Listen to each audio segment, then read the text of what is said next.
A día de hoy, casi 2 años después, estas preguntas siguen sin respuesta. Es más, las sombras que rodean el mayor atentado terrorista de la historia de España, lejos de disiparse, no dejan de aumentar. Una lectura detallada del sumario que instruye el juez Juan del Olmo en la Audiencia Nacional descubre una gran cantidad de contradicciones, explicaciones parciales y datos incompatibles entre sí. Los hechos que conmocionaron a España aquel mes de marzo de 2004, lejos de aclararse, se siguen moviendo entre sombras. Esa misma mañana del 11M, oímos hablar de un portero de Alcalá de Henares. Un hombre que asegura haber visto a 3 individuos sospechosos merodeando alrededor de una furgoneta cerca de la estación de cercanías. Esa furgoneta es trasladada a dependencias policiales. Hacia las 3 de la tarde se localizan en su interior 7 detonadores, el envoltorio de un cartucho de goma 2 con restos de explosivo y una cinta con versos coránicos. En la tarde del propio 11M, un periódico inglés recibe un comunicado firmado por las brigadas de Abu Hafs al-Masri. En ese comunicado reclaman la autoría de los atentados de Madrid. Tras un día de sangre y dolor, la noche cae sobre Madrid. Un manto de tristeza y luto cubre la ciudad.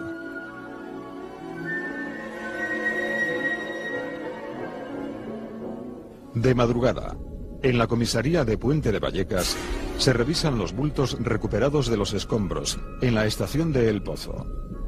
Entre esos bultos, se informa que se ha descubierto una mochila bomba sin estallar. En realidad se trata de una bolsa de viaje que esconde 10 kilos de goma 2, amasados con clavos y tornillos a modo de metralla. En la misma bolsa se descubre un teléfono móvil y una tarjeta telefónica. Precisamente, a partir de estos 2 elementos, la policía logra extraer pistas suficientes para detener con extraordinaria rapidez a varios de los supuestos responsables de los atentados.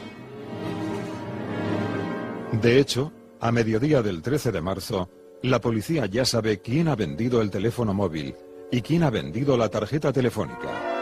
Así, en plena jornada de reflexión para las elecciones generales, se producen las primeras 5 detenciones. Al mismo tiempo que se efectúan esas detenciones, surge otro hecho relevante.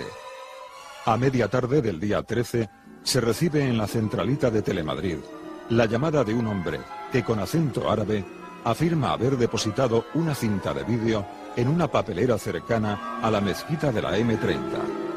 En esa cinta, según dicho comunicante anónimo, se ha grabado un mensaje reivindicando los atentados de Madrid. Cuando el ministro de Interior informa de ese descubrimiento, en la madrugada del mismo día de las elecciones, asegura que en la cinta se ve a un encapuchado que reivindica los atentados en nombre de Al-Qaeda. Estos detalles son comunicados, amplificados y comentados de tal forma que la sociedad española percibe que Al-Qaeda ha atentado contra España. Y como el gobierno no ha abandonado la tesis de la posible autoría de ETA, se empieza a difundir la idea de que el Ejecutivo miente y de que el apoyo a la guerra de Irak ha provocado la masacre. La noche del sábado, pocas horas antes de la apertura de los colegios electorales, varias sedes del Partido Popular son cercadas por grupos de manifestantes. Su objetivo es exigir al gobierno que reconozca que se trata de un atentado de Al-Qaeda. Según se van excitando los ánimos, los manifestantes llegan a culpar de la masacre al presidente Aznar y a su política exterior. ¡Asesinos! ¡Asesinos! ¡Asesinos!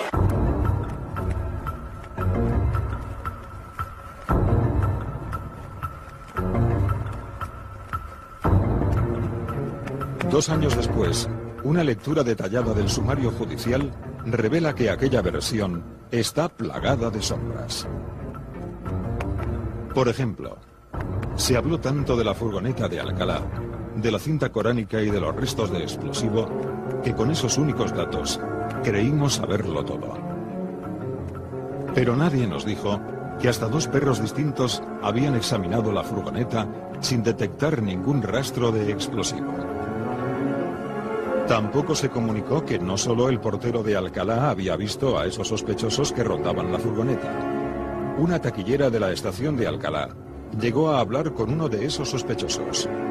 Según su declaración ante la policía, recogida en el sumario, ese presunto terrorista, a quien no pudo ver la cara, hablaba en español con acento de español. Otro dato. El comunicado remitido a un periódico de Londres apuntaba a un atentado de origen islamista.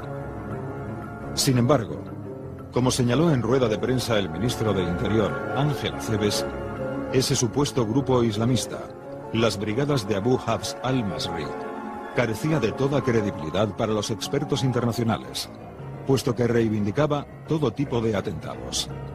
En el pasado, había llegado a reivindicar el apagón de Nueva York, que no se había producido a causa de ningún sabotaje.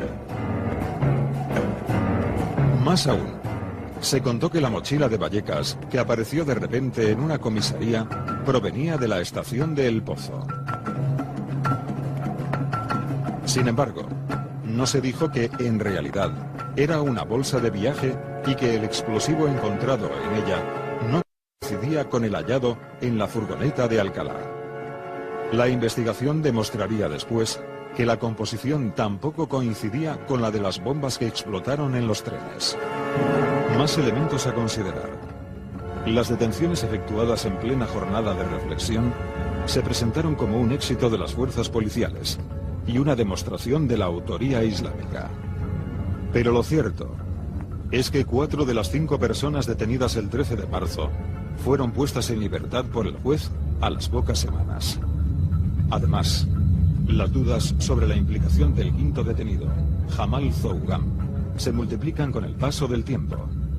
Según el sumario, no hay ningún indicio definitivo que le vincule con los atentados.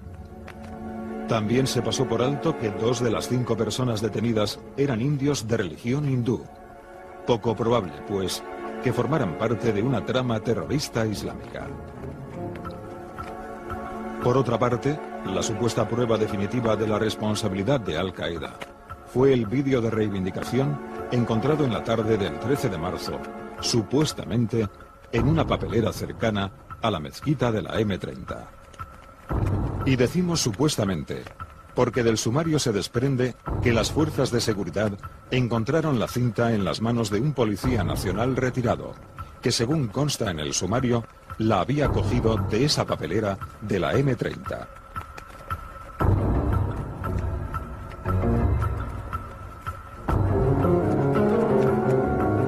Entre el 11 y el 14 de marzo solo se conoció parte de la información.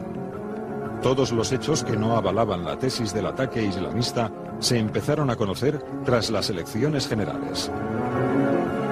La responsabilidad de Al-Qaeda como autora de la masacre de Madrid sigue repleta de sombras.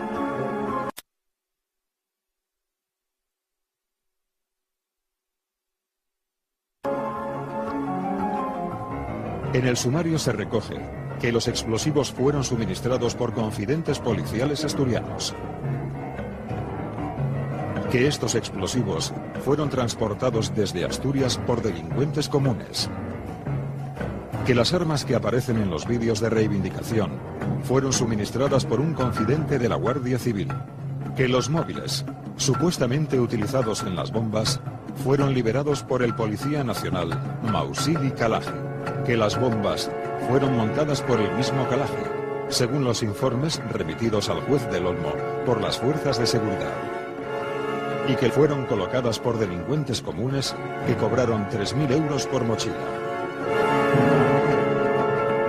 Por tanto, si Al-Qaeda no suministró los explosivos, no transportó la dinamita, no facilitó las armas, no manipuló los teléfonos, no montó las bombas y no colocó los artefactos, entonces, ¿qué fue lo que hizo? ¿Quién planeó? ¿Quién ordenó? ¿Y quién ejecutó realmente aquellos atentados?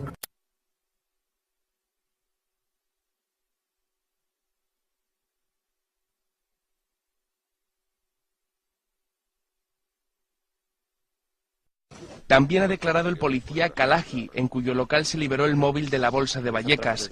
Kalahi ha reconocido que trabajó para la UCIE. Además, según reveló El Mundo, un familiar suyo, su hermana, es traductora de esta unidad. El policía pasó de pertenecer al grupo terrorista Al-Fatah a ser escolta del juez Garzón. ¿Tipo de colaboración con el CNI? No, nunca. Sí. También le quisiera preguntar si algún familiar suyo trabaja como traductor en la UCIE y si es cierto, ¿qué familiares? Señoría, es... Si trabaja algún familiar suyo en la UCIE. Sí. Sí, ¿en qué cargo y qué familiares exactamente? No, qué familiar no, pero en qué cargo no sí. El traductor. La condición de policía de Kalahi no consta en el acta de su declaración, aunque no sabe por qué no aparece en ese documento, porque él siempre se ha identificado como policía. También ha declarado que recibió formación militar en el ejército sirio y en Rusia. Nunca. ¿Conocimientos de electrónica? Sí. A nivel de ingeniero técnico de telecomunicaciones. ¿Conoce usted a Mutaz al-Malá? Sí. ¿Y a Muhannad al-Malá? Es el hermano de Mutaz, sí. Lo conoce también. Es conocido. ¿De qué lo conoce? A Muhannad, no a Mutaz. Por ser el hermano de Mutaz.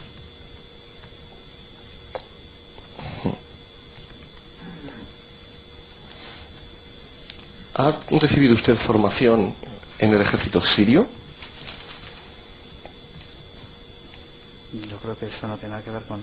Bien, eso lo decido yo, conteste. Sí. ¿Qué tipción? Militar. Pero dentro de la formación militar, ¿qué tipo de formación? Pues para ser soldado y algo más. Es cierto que, lo digo señoría porque lo dice un documento de la causa, ¿es cierto que intercedió usted en la operación Dátil por Mohamed Arabi Shehimi? Sí, es cierto. Es cierto. La primera noticia que usted tuvo de la investigación sobre los emails, según ha dicho, es anterior a su declaración. ¿Le llamó a usted la policía para que fuera voluntariamente a comisaría a declarar? No. Vinieron día anterior a la declaración. Di todos los datos y y les dije que si querían algo, que me llamaran, que yo estoy dispuesto a todo. ¿Y le llamaron? No, vinieron a buscarme al día siguiente.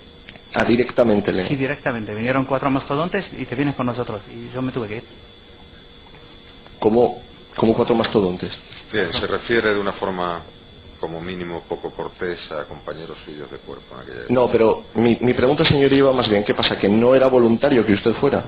Me dijeron que tenía que ir.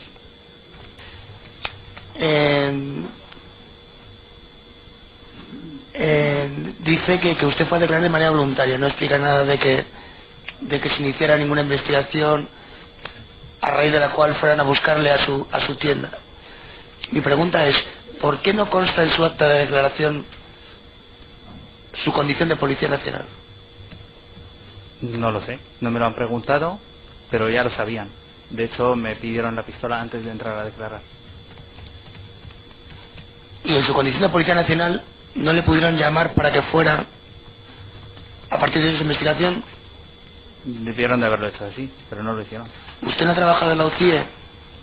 Estuve trabajando hasta el 1992. ¿Conocía a compañeros que estuvieran allí? Lógicamente que sí. ¿Y entonces cuál es la razón de que fueran 4 mastodontes, en sus palabras, a buscarle a la tienda? No lo sé, no entro en ese juego porque no me interesa. ¿No le interesa? ¿Ha estudiado usted en Rusia? Hice un curso en Rusia, de 6 meses.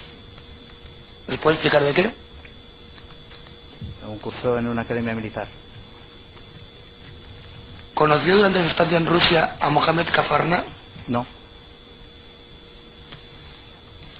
¿Ha dirigido campos de entrenamiento en Oriente Próximo para grupos terroristas como Hezbollah. Bien, tiene derecho a no declarar y a no confesarse culpable, pero en fin. Si quiere... ¿En su condición de, Pues no. de militar sirio? No, ¿No? no. Rotundamente no. No más preguntas, señoría. Así que Mina Conchita se pone en marcha el atentado más cruel de Europa con 3 personajes clave, un terrorista radical, Yamal Ahmidán, y 2 confidentes, uno minero, Suárez Trasorras, y el otro un conseguidor, Rafat Uyer. El conseguidor se llama Rafat Uyer, confidente policial a tiempo parcial, juerguista confeso, mujeriego y delincuente habitual. ¿Se considera usted culpable o inocente de esos cargos? Súper inocente, señoría. Insiste en que avisó de que la masacre estaba en ciernes. En la primera declaración fue inducido a lo que tenía que decir. Porque la Guardia Civil no le interesaba desde el primer día 12 de marzo que yo dijera a nadie que había avisado de los explosivos del 11M, anteriormente al 11M.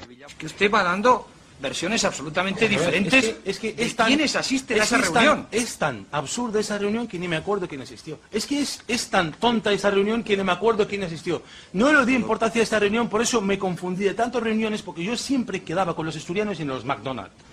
Se habló de tráfico de explosivos. En ningún momento. Es que si hubieran hablado de tráfico explosivo, hubiera avisado por... O sea, no avisó a la Guardia Civil de esa reunión. Vamos a ver. Según su versión, no hubo tráfico de explosivos. Es que no hubo tráfico explosivo. Si hubiera habido tráfico de explosivos, se hubiera avisado. Y como había avisado 1000 veces anteriormente. Es decir, no avisó de la existencia de esa reunión a la Guardia Civil. Ni otras reuniones atrás. Bien.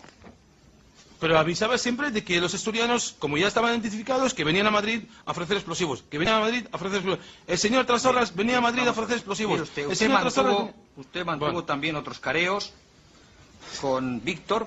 Sí, con el señor Víctor. Víctor es un oficial de la Guardia Civil que era su controlador.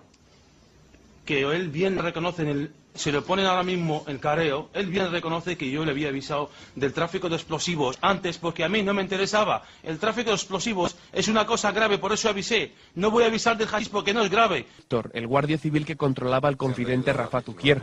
El agente, ascendido a teniente, ha dicho que no recuerda por qué no mencionó ante Del Olmo y ante la comisión parlamentaria que Zugier le advirtió de que los asturianos podían mover hasta 150 kilos de explosivos. Sin embargo, como ha demostrado Gómez Bermúdez, un día antes de su comparecencia en el Congreso, realizó una llamada a Asturias relacionada con la dinamita.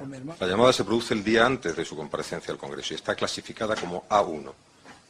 ¿Y dice usted que se le olvidó simplemente decirlo en el juzgado, lo de los 150 kilogramos, y decirlo en el Congreso?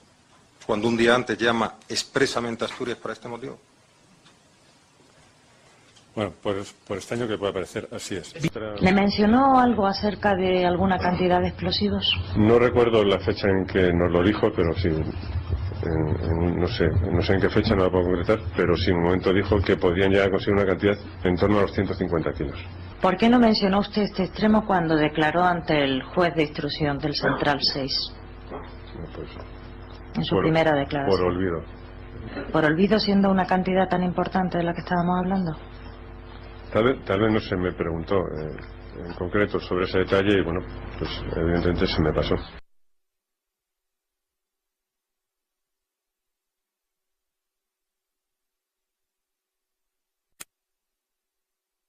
Lo dice el que lo diga en lo sucesivo porque es el que da fe, no yo. Sí, exactamente. Proceda, Roberto.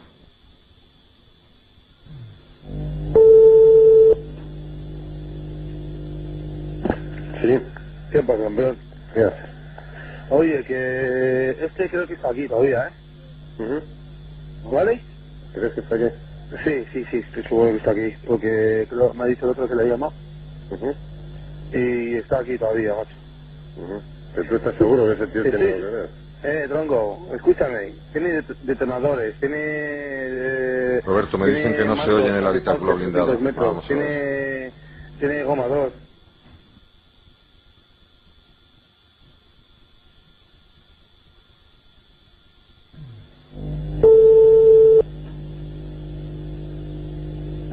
Sí, ¿qué pasa, campeón? ¿Qué haces? Oye, que este creo que está aquí todavía, ¿eh? ¿Vale? ¿Crees que está aquí? Sí, estoy seguro que está aquí, porque me ha dicho el otro que le ha llamado. Y está aquí todavía, macho.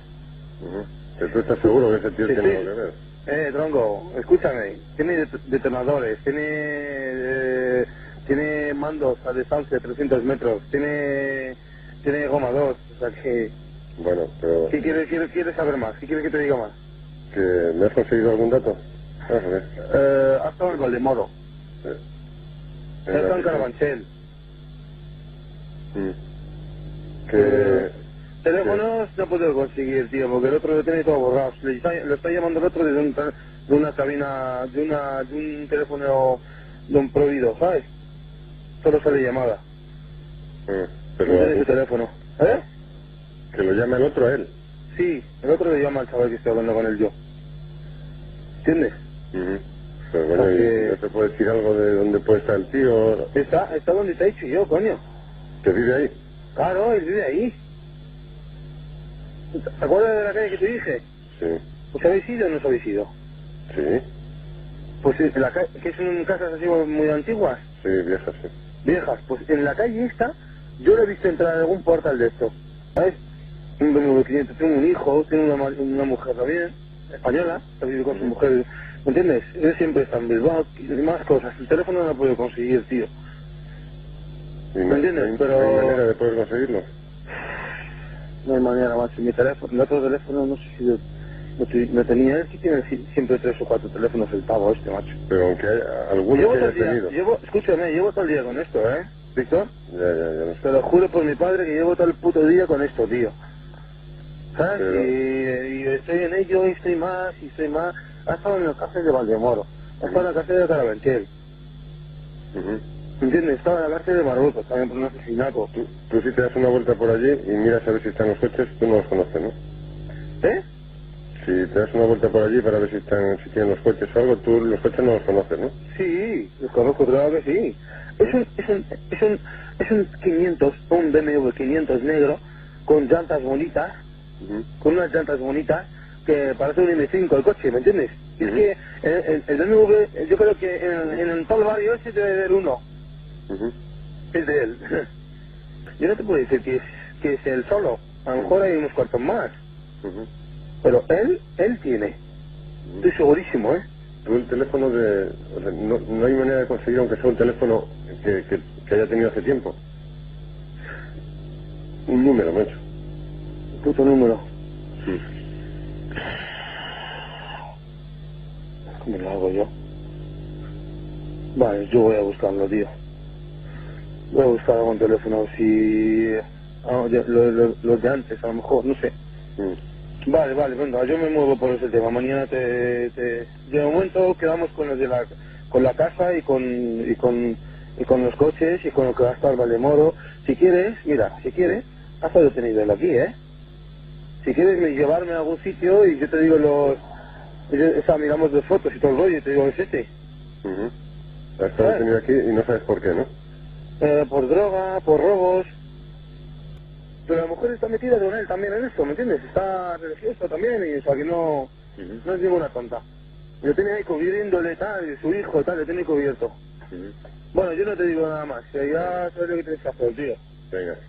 ¿Vale? Venga, pues y te digo una cosa, si sale algo bien aquí, cuídame, ¿vale? Que te cuido, no te preocupes. No, o sea, no, ¿me entiendes? O sea, que yo no confío ni en Rafa, ni en tu jefe, ni nadie. Yo siempre contigo, ya lo sabes. Escúchame, tú confías, pero...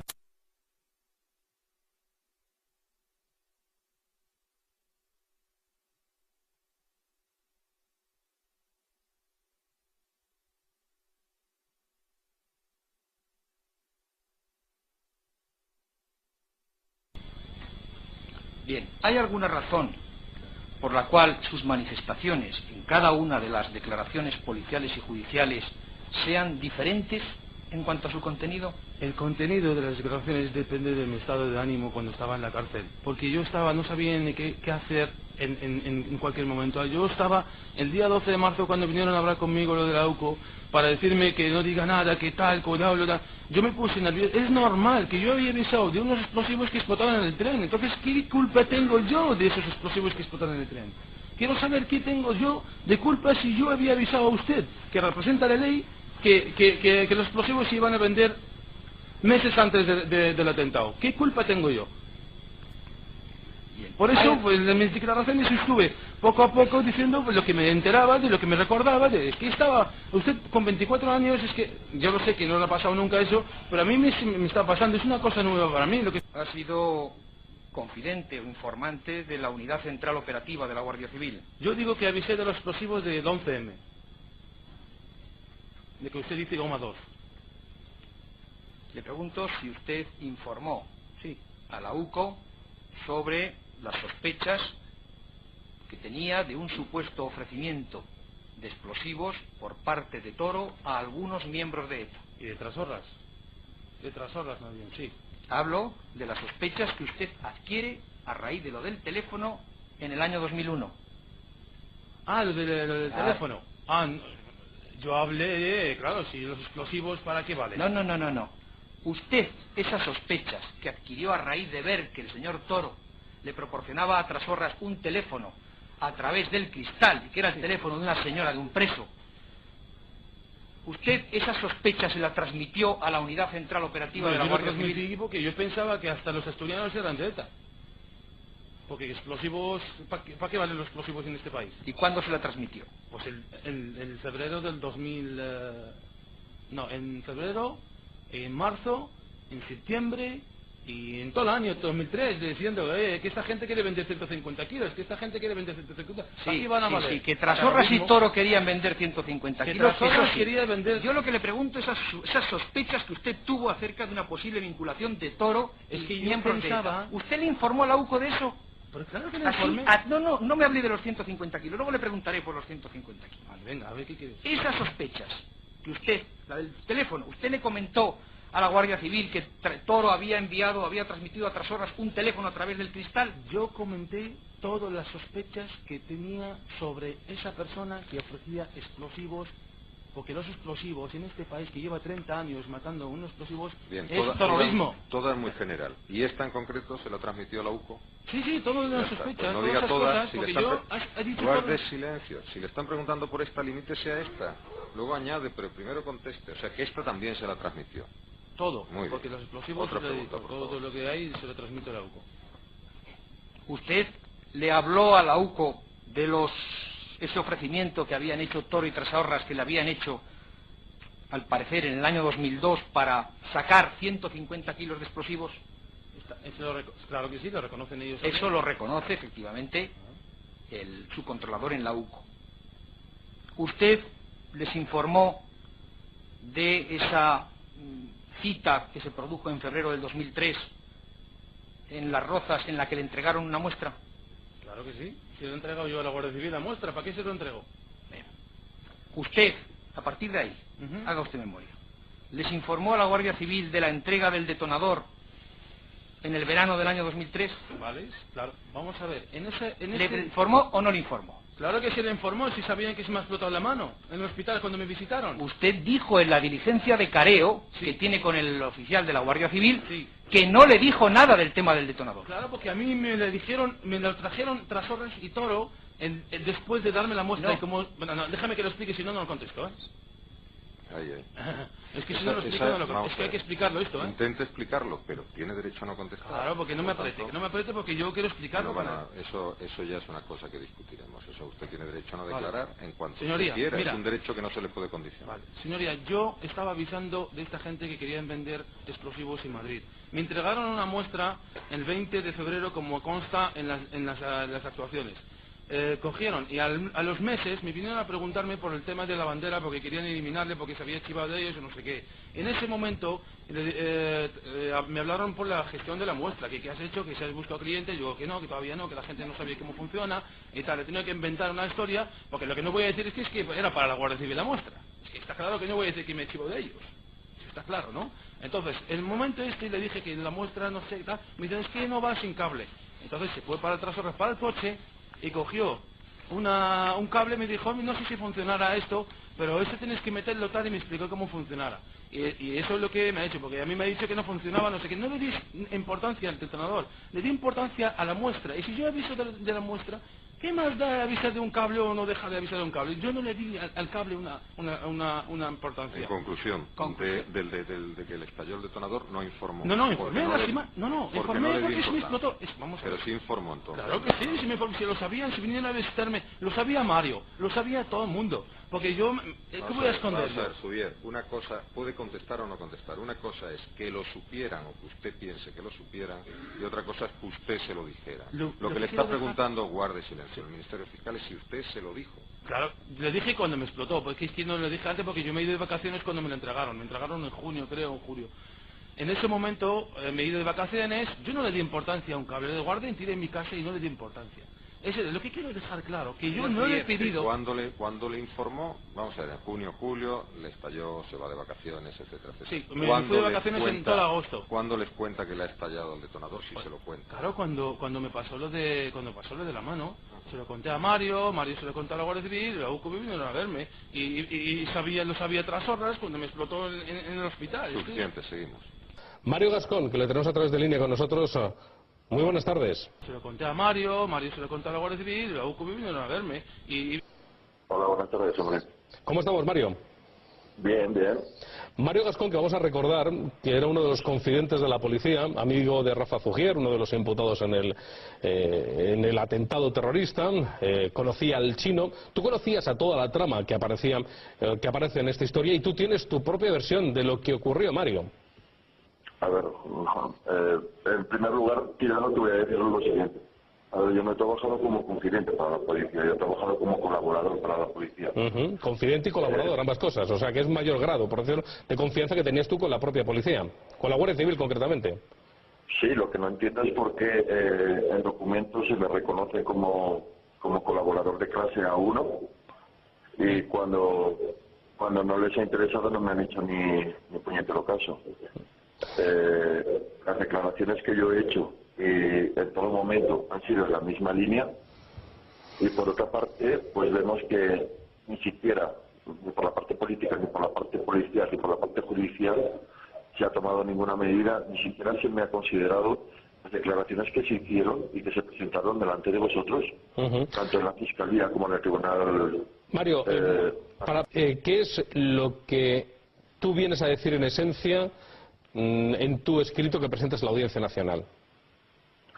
Bueno, la esencia de lo que se presenta es lo siguiente. Los atentados surgieron, la mayoría de las personas que estaban trabajando eran personas absolutamente controladas por la Guardia Civil y por el Servicio de Inteligencia, y ese atentado no dejó de ser más que una mera manipulación por los servicios de inteligencia del gobierno español. Lamentablemente, el atentado lo provocaron unas personas, pero lo dirigieron otras. Esas personas que lo dirigieron, entre ellos, está pues la cúpula de la Guardia Civil, de la UCO, y ellos los han ascendido, y mientras tanto hay otras personas que deberían de estar sueltas, como Rafa Suero, por mucho que le pese a algunas personas. Rafa Suero es una persona que yo personalmente lo contraté en la cárcel para trabajar para la UCO, al lado de unos guardias civiles de la UCO, y esa persona está pagando cárcel sin tener ningún motivo por el que están allí. Porque, muy por el contrario, lo que hizo fue trabajar para nosotros. Antes del 11 de marzo, ¿tuvo usted alguna información o conocimiento respecto a la existencia de un tal Serhan Ben Abdelmajid Faquez, alias el tunecino? En ningún momento supe de su existencia esa persona, ni la he visto en mi vida. No suelo efectuar misquitas, yo más bien discotecas. Puede preguntar por mí todo Madrid. ¿De Alequema la Mari? En ningún momento, menos todavía. Tampoco lo conozco. Claro, si yo digo que discotecas no van esa gente. ¿De Rifat Anwar? ¿Quién es el Rifat Anwar? Es que no conozco a nadie de que están... Yo le pregunto uno por uno, usted me dice. Vale. No lo conozco. Vale, no lo conozco. No tenía información. Vale, es que... Mohamed Oulad Akcha. En ningún momento lo he visto en mi vida. Rachid Oulad Akcha. En ningún momento lo he visto en mi vida. Abdenabi Konja. En ningún momento lo he visto en mi vida. Mohamed Afala. En ningún momento los he visto en mi vida. Abdelmajid Buchar. No.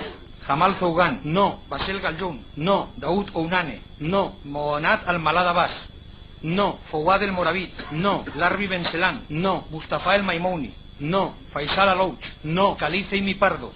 No. Said Berraj. No. Mohamed Belhat. No. Yusef Belhat. No. Hassan el Haski. No. Rabey Osman el egipcio. En mi vida he visto esas personas. Luego usted no pudo informar nunca a la Unidad Central Operativa, no pudo dar datos o informaciones sobre estas personas. Hombre, si y no las dio. Es que yo pero conozco el arma del crimen, avisé de lo que explotó en el tren. Fíjate, ¿qué más ¿Conocía usted a Jamal Hamidán? A Jamal Hamidán como traficante de hachís. ¿El chino o Mowgli? No, Mowgli no. La Mowgli lo conoce su amigo Trasorras. Yo lo conozco como el chino por Madrid entera, que se conoce como Jamal el chino. ¿Y conocía usted también a Rachid Aglif? A Rachid Aglif, a Yassin, a Lotfi, a la mitad de marroquíes que ni siquiera están aquí acusados. ¿Transmitió usted a la Unidad Central Operativa alguna información respecto a Jamal Hamidán? ¿A qué se refiere? ¿Qué información? Usted, le pregunto, ¿usted transmitió alguna información? ¿De terrorismo? No. ¿A la Unidad Central Operativa respecto a Jamal Hamidán y su intención de hacerse con explosivos? Claro, es que no lo sabía, ¿cómo voy a avisar? De terrorismo no, es que no lo sabía, ¿y cómo voy a avisar?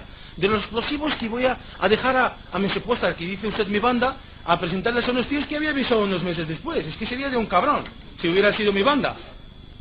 Yo no sé si me explico. Si yo voy a presentar a unas personas para que vean de explosivos, que por lo menos si sería persona, decirles, oiga, que a esa gente no hagáis nada con ellos sobre explosivos porque había avisado unos meses después y la Guardia Civil me está diciendo que está todo controlado. No nos va a dejar que sean detenidos en Asturias. Señor Fuller, usted sí ha reconocido que Toro y Trasorras le ofrecieron, al salir de la cárcel, o unos meses después, explosivos. Sí, Trasorras, sí.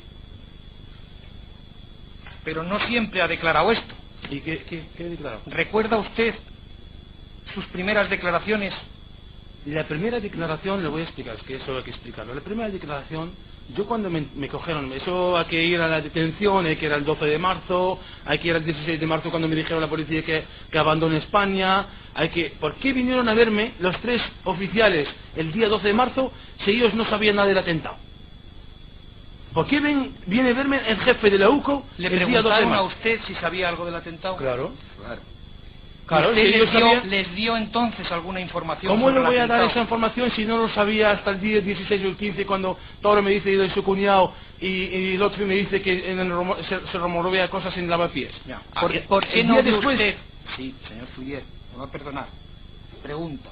¿Por qué usted el 12 de marzo no transmite a la UCO la información que tenía respecto a Jamal Hamidán? ¿Y cómo lo voy a saber para transmitirla? Si luego me informé y me he ido investigando, como pongo interés en sacar la información para ayudar a usted y a todo el mundo, no me va a hablar.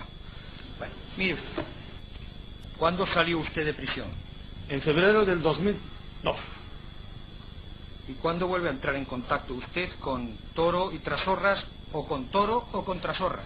Hombre, yo contacté con ellos después cuando yo hablé con la UCO, porque Trasorras iba ofreciendo en Madrid. Pues, lo que quiero dejar claro es una cosa, antes de explicarle lo que tengo que explicar, que los asturianos en marroquí se conocían antes ¿me entiendes? O sea, Madrid y Asturias ya se conocían.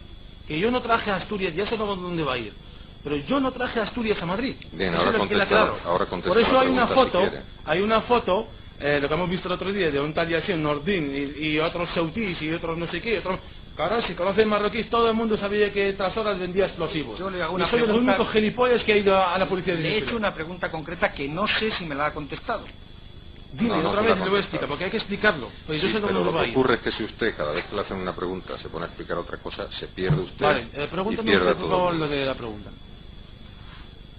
¿Cuándo le hacen el ofrecimiento de los explosivos Toro y Trasorras, o Toro o Trasorras? El Trasorras me ofreció explosivos en Madrid. Me ofreció a mí. ¿Cuándo? Creo que en febrero, en 2003, al final de 2002.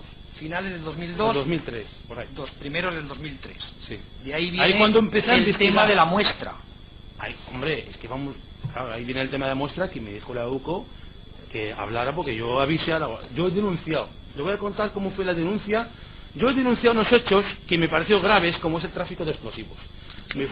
Hablé con 2 guardias civiles y me dijeron, ¿estás tú seguro? Digo, claro que sí, que hay unos tíos que me ha venido a mí, un tío que me ha dicho que tenía explosivos, que compra hachís, que consta en el informe del 27 de febrero del 2003, consta en un informe de la Guardia Civil como que Rafa Subir ha avisado de unos estudiantes que iban ofreciendo explosivos a cambio de hachís a unos marroquíes, que constan que hay unos marroquíes ahí que compraban hachís, es que constan en el informe.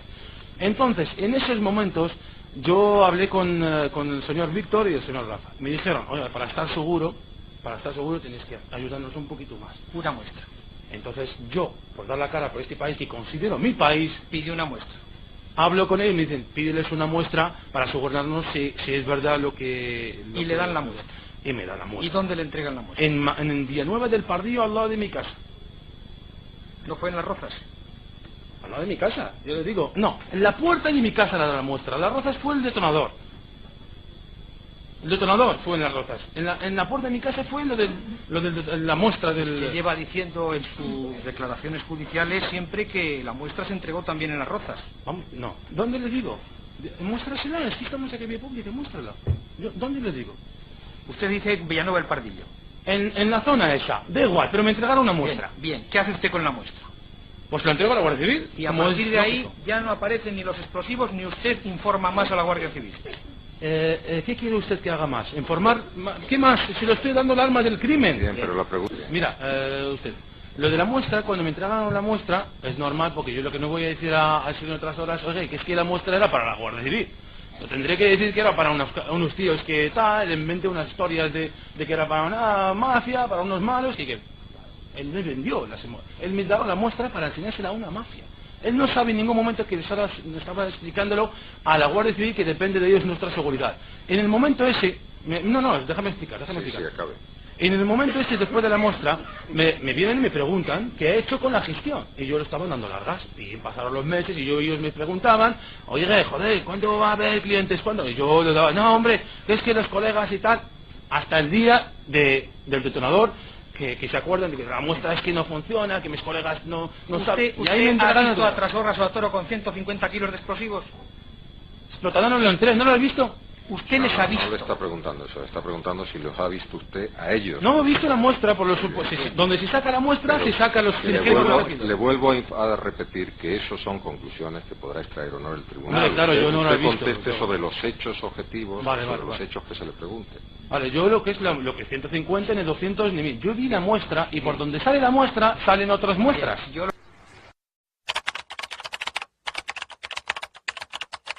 El minero, el cooperador necesario Emilio Suárez Trasorras, es de Avilés. Sin él, nada habría sido como fue.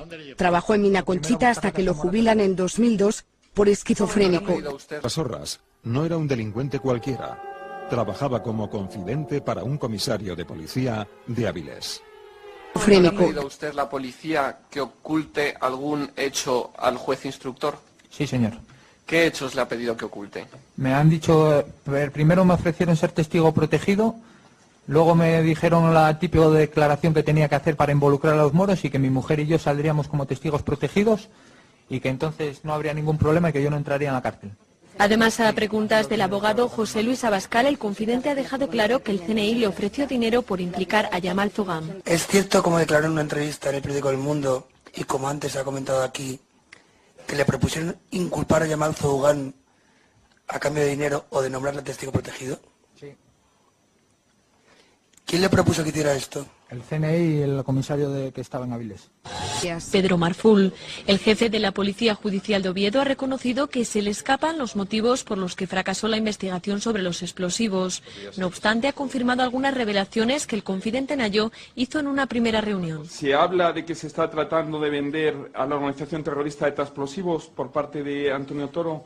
En la primera, con el testigo protegido que es relacionado, o que he mencionado, me habla de que ETA está detrás de unos explosivos que tenía Antonio Toro. La cúpula de la Guardia Civil de Asturias continuaba declarando por la tarde. Se esperaba mucho de los agentes que controlaban las demarcaciones en las que se gestó la trama asturiana de explosivos. Sin embargo, si algo han hecho estos altos mandos, ascendidos por el Partido Socialista, ha sido declinar responsabilidades y reconocer que se enteraban de todo por la prensa. ¿Usted tuvo conocimiento de una cinta que grabaron que un guardia civil dice que grabó a ese confidente? Yo tuve conocimiento cuando leí el periódico y que lo decía. ¿Se enteró por la prensa? Por la prensa. ¿Usted tuvo conocimiento de que los miembros de la UCO de Madrid también estaban investigando tráfico de explosivos en Asturias?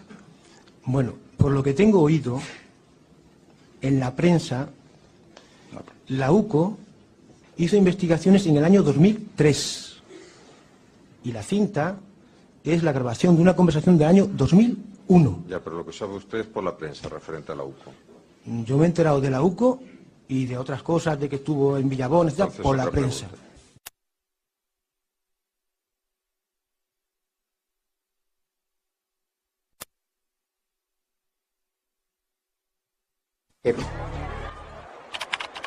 El terrorista Yamal Hamidán, el chino, suicida de Leganés. Nació en este barrio de Tetuán en octubre del 70. Es el encargado de la logística del atentado. En el otoño de 2003 empieza a gestionar la dinamita. La viuda del chino, uno de los presuntos suicidas, había relatado en el diario El País las conversaciones previas que había mantenido con su marido. Sin embargo, ante el tribunal del 11M, la testigo conocida como Rosa cambiaba su versión. ¿Habló usted con su marido el día 3 de abril del año 2004? El día de la explosión de Leganés. No. Muchas gracias, nada más. Apenas unos días después, El País conseguía una nueva entrevista con Rosa en la que ésta reconocía que había mentido al tribunal. El presunto autor material de los atentados tenía el teléfono pinchado desde el 12 de diciembre de 2003.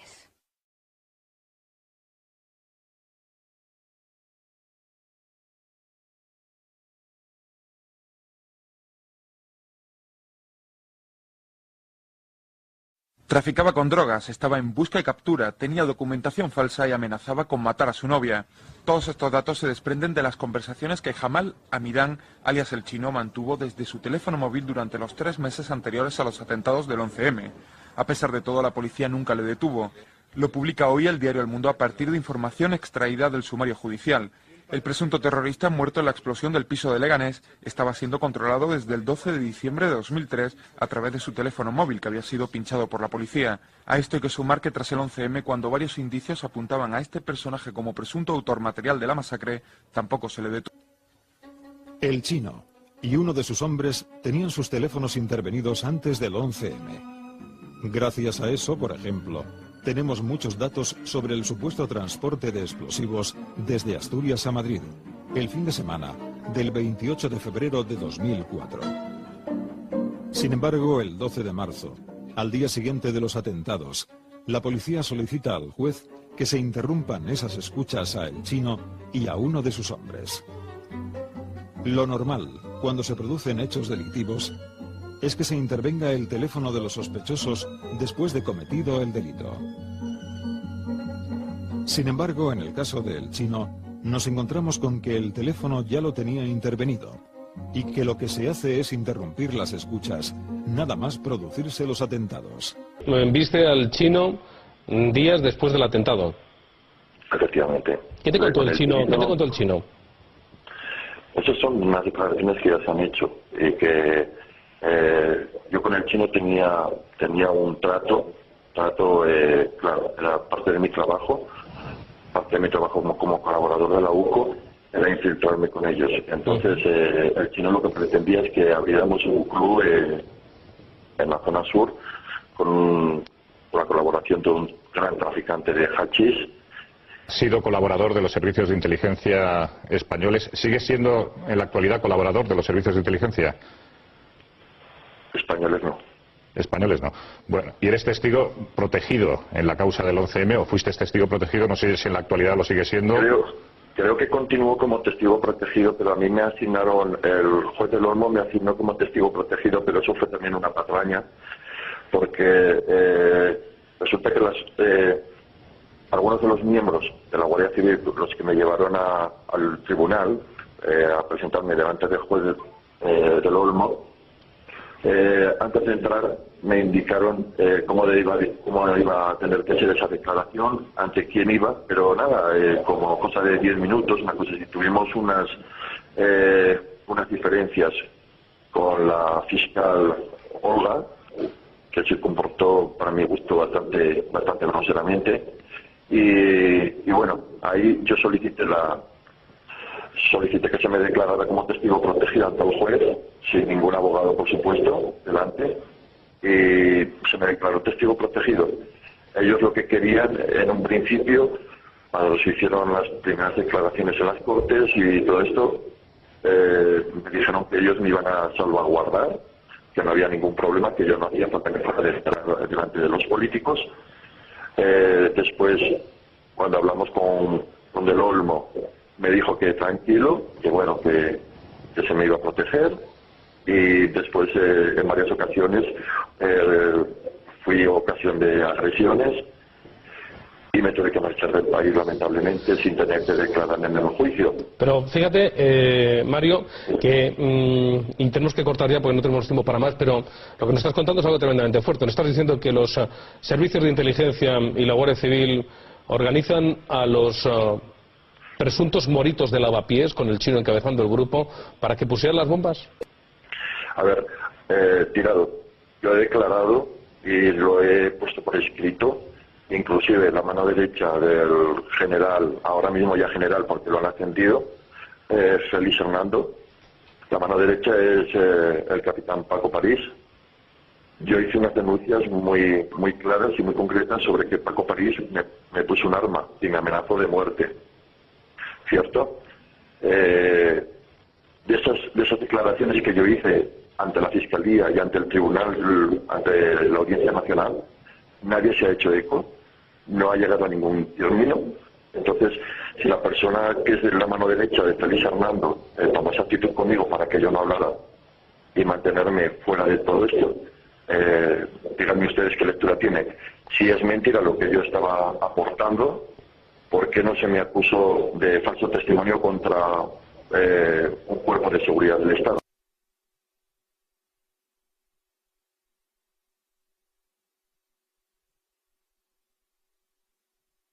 ¿Dieron a usted la orden de no mantener contactos con Suárez Trasorras y con Rafa Zulier cuando estos ya estaban en prisión? No sé si dieron ninguna orden, yo creo que no, porque no necesitan darme ninguna orden. Roberto, pantalla.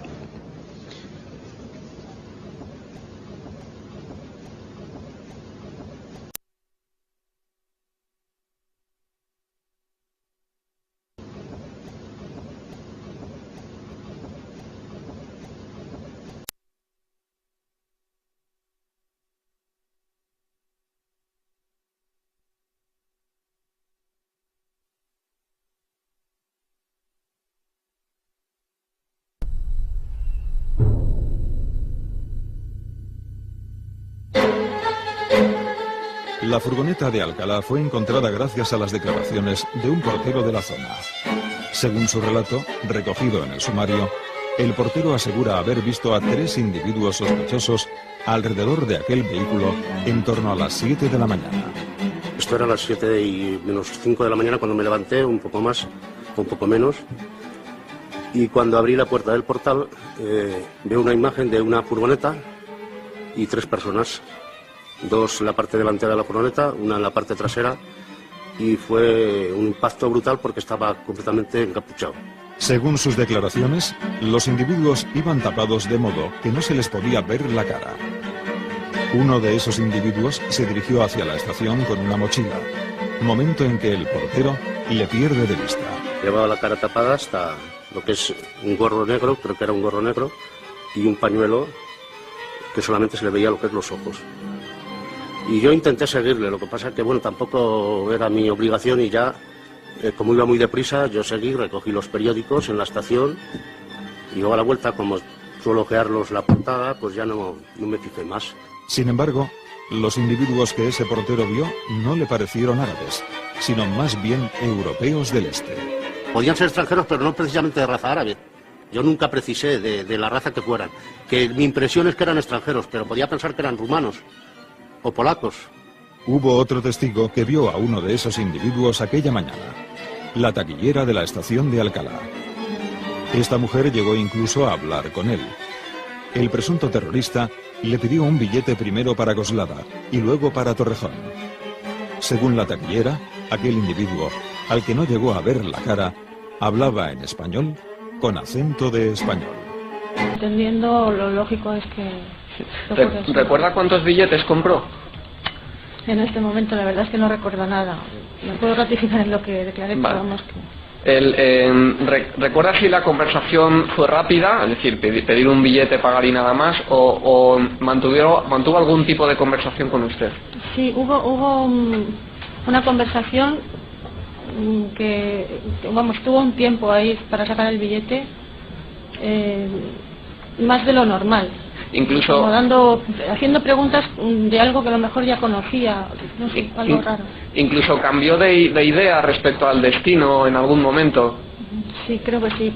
¿Es posible que primero le pidiera un billete para Torrejón, luego cambiara de idea y pidiera uno para Coslada? Sí, hubo una serie de preguntas para sacar unos billetes, después se decidió por otro. ¿Qué idioma hablaba esta persona?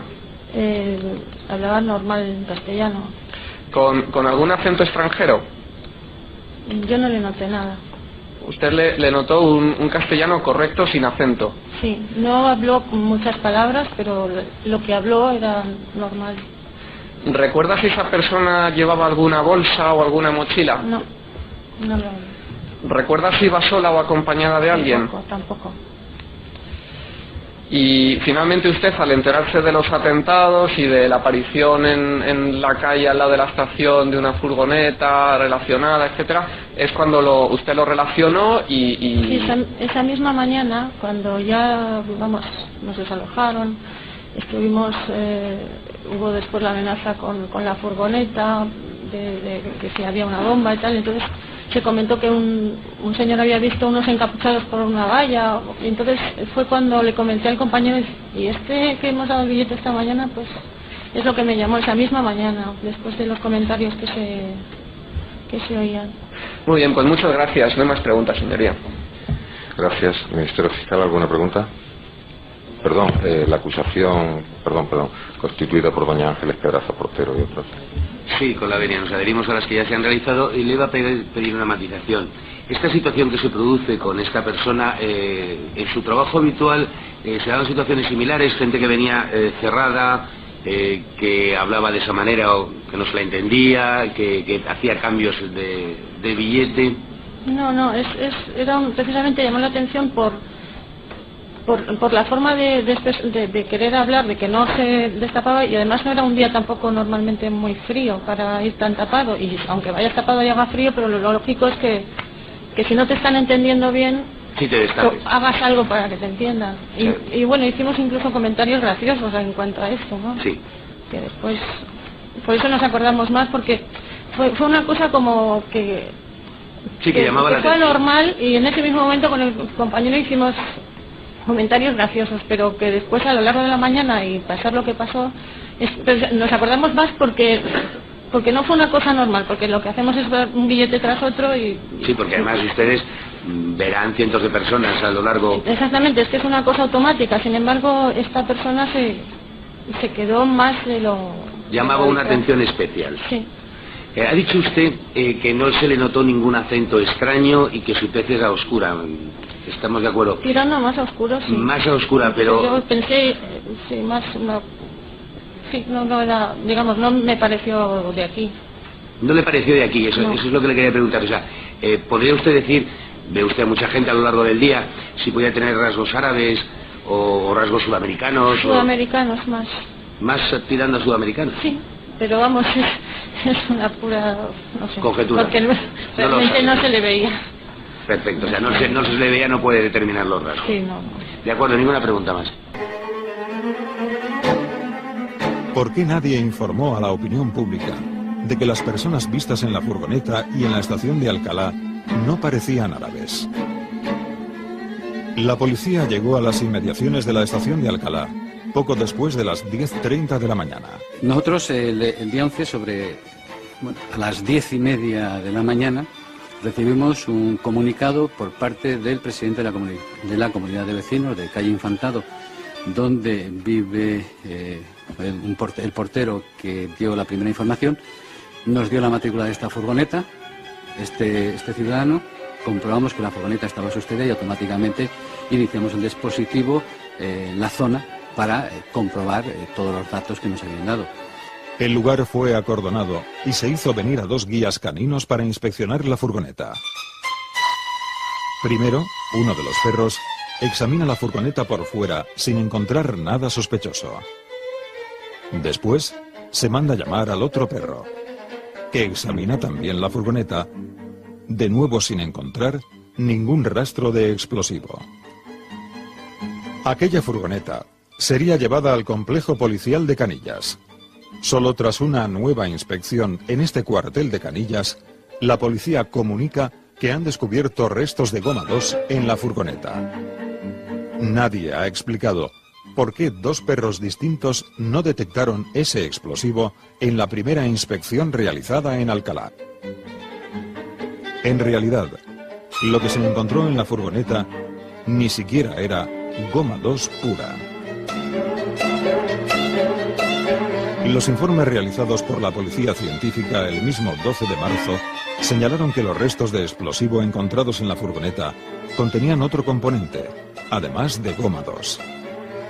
Ese segundo componente es metenamina, un producto químico que se utiliza en la fabricación de ciertos explosivos militares como el RDX.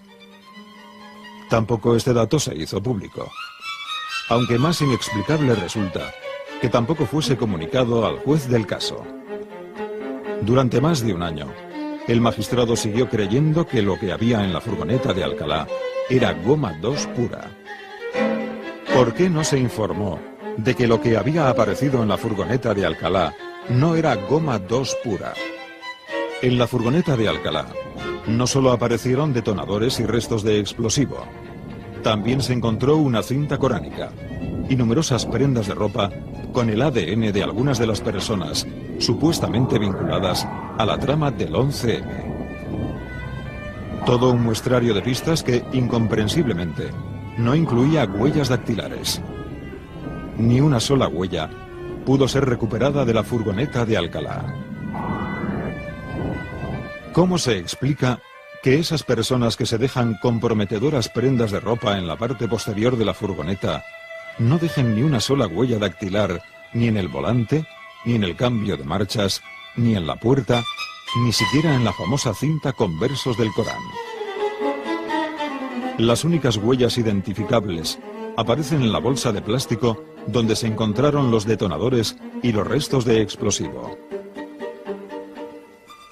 Sin embargo, esas huellas son tan fragmentarias que las identificaciones resultan más que dudosas.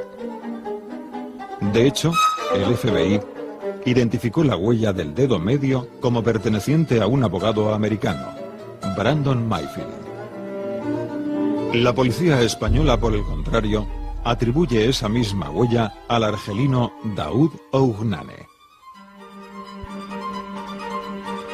¿Realmente fue utilizada por los terroristas del 11M la furgoneta de Alcalá? Esta mañana la 17ª sesión del juicio del 11M ha deparado un nuevo golpe a la versión oficial de los atentados. El protagonismo ha sido de nuevo para la Renault Kangoo. Primero fue Sánchez Manzano y hoy un agente ha ratificado que la furgoneta llegó a Canillas una hora antes de la registrada en los informes policiales, tal como adelantó Libertad Digital. ¿Recuerdo esto sobre qué hora llegarían al complejo policial de Canillas? Sí, esto sería aproximadamente sobre las 12 de la tarde, aproximadamente, 2:30. Lo que dije fue que no tocaran nada y que trasladaran la furgoneta a la Comisaría General de Policía Científica. ¿Usted cuando llega la furgoneta a Canillas, no recuerdo la hora en que ha dicho más o menos? No lo recuerdo. No lo recuerda. No, porque es que además en el control de acceso siempre se apunta la entrada de todos los vehículos y ese día debió ser por las circunstancias del día, no se tomó nota de la entrada de la furgoneta. ¿Usted ordenó a la policía de Alcalá de Henares que llevara la furgoneta a la tienda de Canillas? Sí, correcto. ¿Dónde había que llevar esa furgoneta? Pues en principio lo que determinamos es que fuera trasladada a la comisaría de Alcalá de Henares, cuando nos comunican que la furgoneta no va a ir a la Brigada Provincial de Policía Científica, sino a la Comisaría General de Policía Científica en Complejo Policial de Canillas. Declaraba el funcionario policial 79.858, uno de los primeros agentes que acudió al lugar y realizó la inspección ocular del vehículo. Hasta en 3 ocasiones ha asegurado que la furgoneta estaba vacía. Hasta donde me llegó la vista y no había ningún elemento que interceptase mi visión. Por eso también se llama guía caninos y ATEDAS, porque la inspección ocular exterior no era suficiente para aportar las medidas de seguridad que tenía que tener. ¿Usted vio algo en la zona de carga? ¿Desde dónde estaba? Cuando abrieron la furgoneta, no aprecié nada. ¿Usted observó que el perro que entraba en la furgoneta tuviera que esquivar algún objeto? No. A preguntas de la fiscal, este agente también ha confirmado que cuando los policías abrieron el vehículo con una palanca, pudo observar que en la parte de carga no había nada. ¿Entró alguno de los perros dentro de la furgoneta? Sí. ¿Cuántos perros? Que yo recuerde, entró uno. Primero hicieron un acercamiento, una aproximación con el perro al vehículo, y después de dar un resultado negativo, o sea que no detectó ninguna sustancia explosiva, un funcionario ajeno a los de la Brigada Provincial de Información apalancó el portón trasero de la furgoneta y entonces pudo abrir y entrar un perro. Hay que recordar que al día siguiente, en las instalaciones de la Comisaría General de Policía Científica en Canillas, se encontró en esa misma furgoneta 61 evidencias, casi 100 objetos, 7 detonadores, 2 mantas, una bolsa con 14 chalecos, bolsas con herramientas y un largo etcétera que ni los agentes ni los perros policía percibieron. La furgoneta en la que aparecieron 61 evidencias estaba vacía o prácticamente vacía en el aparcamiento de Alcalá. Hasta 7 miembros del Cuerpo Nacional de Policía declararon por separado en el juicio, coincidiendo todos ellos en que dentro de la furgoneta no había ningún objeto relevante o grande, sino básicamente solo un chaleco reflectante. ¿Qué objetos vio usted en la furgoneta? No, un chaleco reflectante, pero que no había nada que nos llamara la atención para que fundiera sospecha. A eso voy. Esa furgoneta estaba tal y como sale de fábrica, es decir, sin objeto alguno, o allí había objetos. Pues es posible que hubiera objetos, pero en cualquier caso lo que miro es si había algo que me llamara la atención en ese sentido. Eso es lo que estaba buscando en ese momento, que hubiera algo que revistiera peligrosidad. Podría haber objetos, no sé, como un bolígrafo o cosas similares que en principio no me llamaron la atención por eso. Y en ese momento el operario de la grúa se da cuenta que que tiene una velocidad metida y va él mismo a hacer la maniobra de quitar la velocidad. Yo le digo que espere, que esa maniobra ya la realizo yo con el fin de no destruir o alguna prueba, algún indicio que pudiera haber, y es cuando entro por la parte posterior de la furgoneta. Vamos a ver, y cuando usted entró, nos ha contado en la zona de carga para quitar el seguro de la puerta de adelante, había muchos objetos, ¿había algo en la zona de carga? ¿Qué vio usted en la zona de carga? Pues no le puedo precisar tampoco, porque la única idea que llevaba en ese momento era simplemente el levantar el seguro de la puerta y no me fijé en otra cosa más que en eso. ¿No tuvo que esquivar ningún objeto para llegar hasta la puerta? No. Usted cuando entró en la parte de atrás de la furgoneta para abrir el seguro, ¿pisó una maza? No que yo recuerde. ¿Un destornillador? No observé ni... ¿Pisó algo que a usted le dificultara la entrada? En principio no aprecié ningún objeto, ningún elemento que me impidiera entrar o desenvolverme con naturalidad en esa operación que realicé.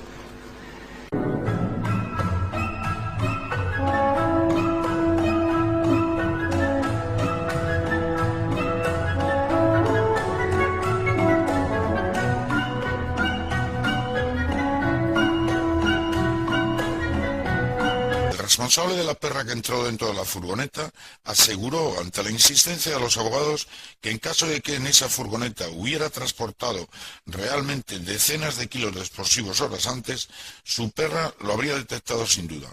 Ambos perros no solo fueron incapaces de detectar la presencia de un resto de varios gramos de gómado seco, sino que tampoco advirtieron que en esa furgoneta habían viajado decenas de kilos de dinamita. En el caso de que en esa furgoneta se hubieran transportado 50 o 30 kilos de explosivos, ¿el perro había detectado ese olor? Sí, lo había detectado, inmediatamente lo había, pues estaban, que eran residuos del explosivo y el perro lo había detectado.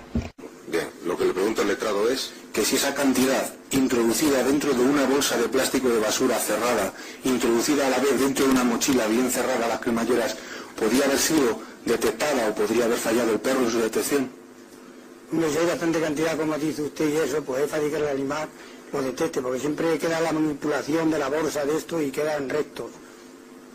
Pero puede ser que no, en algún momento. Si hay tanta cantidad, sí le digo, si la cantidad es pequeña es difícil.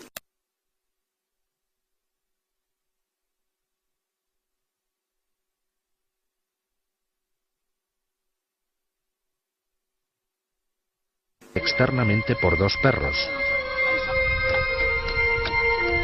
Uno de ellos llegó incluso a entrar dentro de la furgoneta y tuvo su nariz a escasos centímetros de donde luego apareció, según el acta de inspección, el resto de cartucho. Pero ninguno de los perros olió ningún explosivo. Para explicar que no olieran el explosivo en Alcalá, se especuló en la Comisión 11M con que esos perros podían estar cansados de efectuar intervenciones aquella mañana. Pero lo cierto es que esos perros solo habían hecho 2 servicios antes de ir a Alcalá y no habían estado en ningún momento en ninguno de los escenarios de explosión. Así que la explicación de que tenían la nariz saturada no se sostiene. ¿De dónde salen todas esas pruebas que aparecieron en la furgoneta? Cuando la furgoneta fue llevada al complejo policial de Canillas, aparecieron prendas de ropa, un resto de explosivo y 7 detonadores. Dejando aparte que esas prendas de ropa no fueron vistas por nadie esa mañana en Alcalá y que el resto de explosivo no fue olido por los perros, tampoco la presencia de detonadores tiene ningún sentido. Si las bombas ya estaban montadas, los terroristas no tenían ninguna necesidad de introducir en la furgoneta 7 detonadores sueltos. El tratamiento dado a las pruebas supuestamente encontradas en la furgoneta arroja también nuevas sombras. Según los informes policiales, en esa furgoneta apareció, al registrarla en comisaría, una cinta coránica junto con las otras pruebas. De hecho, esa cinta fue muy importante a la hora de convencer a la opinión pública de la autoría islámica. Sin embargo, no parece que la propia policía diera a esa cinta una gran importancia, porque cuando devolvieron la furgoneta a su dueño, se la devolvieron con cinta coránica incluida, en lugar de conservar la cinta como prueba.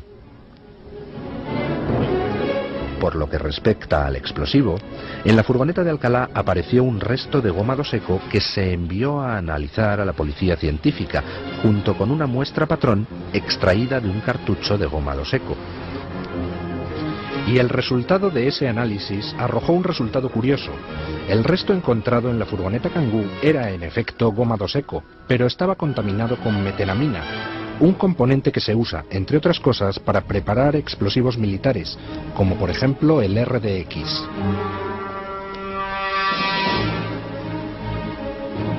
En el explosivo de la mochila de Vallecas, sin embargo, no apareció metenamina. Por tanto, ambos explosivos tenían un origen distinto. Todavía más curioso es el hecho de que la muestra patrón enviada por los TEDx también estaba contaminada con metenamina. La lógica nos dice, por tanto, que el resto encontrado en la furgoneta Kangoo y la supuesta muestra patrón no eran más que 2 trozos de un mismo cartucho de explosivo.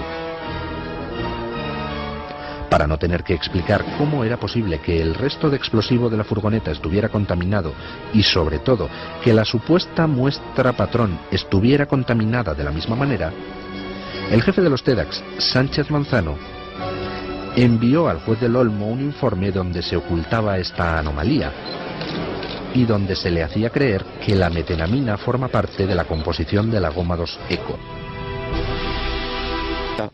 Como patrón está contaminado de un elemento que no forma parte de la goma 2 Eco, que es la metenamina. Sí. Y luego, además, que es una de las aportaciones que hace, en estas aportaciones científicas los pequeños pasos suponen grandes avances, ¿no?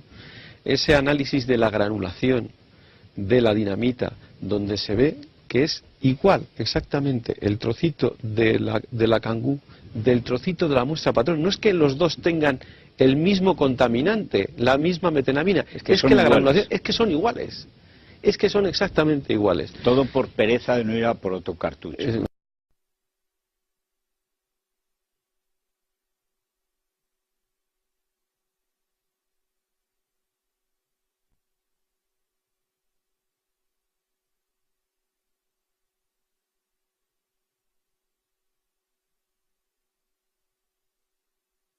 ¿A través de qué procedimiento llegan ustedes a la impresión de que lo que se encuentra en la Kangoo es goma 2 Eco y no otra cosa?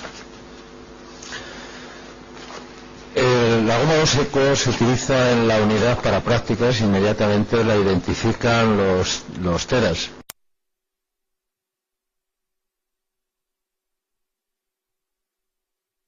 Mi grupo está encuadrado en la Jefatura Superior de Madrid. Nosotros no hemos realizado nunca prácticas con dinamita goma 2 Eco. ¿Y no tienen ustedes en sus dependencias muestras patrón de goma 2 Eco? No. ¿Y sus TEDAS se preparan en la misma academia para la diplomatura que el resto de los TEDAS?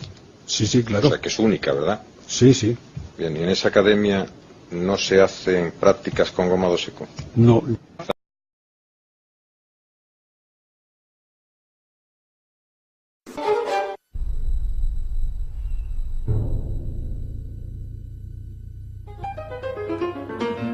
Toda la investigación, que concluye en atribuir los atentados a los islamistas, se construye a partir de lo que se nos presentó como la mochila encontrada en la comisaría de Vallecas, que en realidad era una bolsa de viaje, y así nos referiremos a ella en adelante. A partir del teléfono móvil y la tarjeta telefónica encontrados en esa bolsa, la policía logró identificar en un tiempo récord a los presuntos autores de los atentados. Además de un teléfono y una tarjeta telefónica, esa bolsa contenía 10 kilos de goma 2 y tornillería usada como metralla para incrementar los efectos mortíferos. Supuestamente, esa bolsa provenía de la estación de El Pozo y fue encontrada entre los bultos rescatados de esa estación en la comisaría de Puente de Vallecas. Sin embargo, los datos contenidos en el sumario apuntan a que esa prueba de cargo fundamental podría no ser otra cosa que una prueba fabricada. El primer indicio lo encontramos en las autopsias practicadas a las 192 víctimas mortales. Ninguno de esos 192 cadáveres presentaba restos de tornillos, clavos, tuercas o elementos similares. Así pues, las bombas que mataron a esas 192 personas no estaban cargadas con metralla. Entonces, ¿cómo se explica que en la bolsa descubierta en Vallecas sí hubiera metralla? Tampoco se encontró metralla en ninguno de los trenes. Tan solo en el de la calle Tellez pudieron recogerse algunos clavos sin cabeza cuya procedencia no está clara. De todos modos, esos clavos tampoco son del mismo tipo que los que tenía la bolsa de Vallecas. Esta diferencia fundamental entre las bombas que sembraron de muerte los trenes del 11M y la descubierta en la comisaría parece confirmar que la bolsa de Vallecas nunca estuvo en los trenes. Pero hay otros indicios. En primer lugar, en las autopsias tampoco aparecen restos de goma 2, que es el explosivo que tenía la bolsa de Vallecas. El único componente químico detectado en las autopsias corresponde a los restos del producto usado para extinguir los fuegos tras los atentados.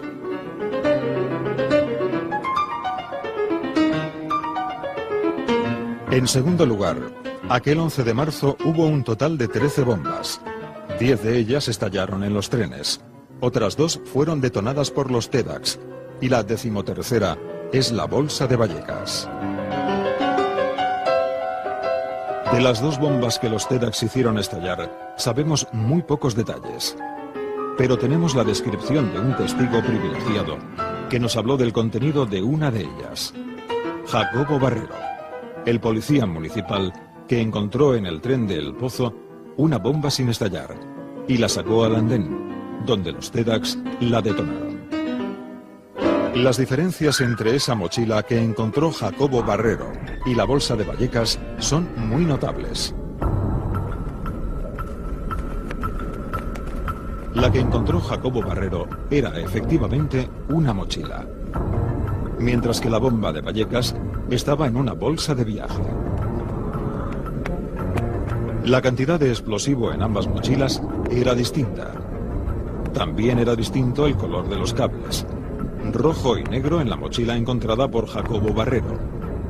Rojo y azul en la bolsa de Vallecas. En la mochila encontrada por Jacobo Barrero, el explosivo estaba alojado en una tartera, mientras que en la de Vallecas, el explosivo estaba metido en una bolsa de plástico. Según declararon los policías que acordonaron la mochila encontrada por Jacobo Barrero, el teléfono móvil de esa mochila estaba encendido, lo que apunta a que esa bomba debía haberse activado mediante una llamada telefónica. Sin embargo, en la bolsa de Vallecas, el teléfono estaba apagado, lo que quiere decir que debía activarse utilizando la función de alarma despertador.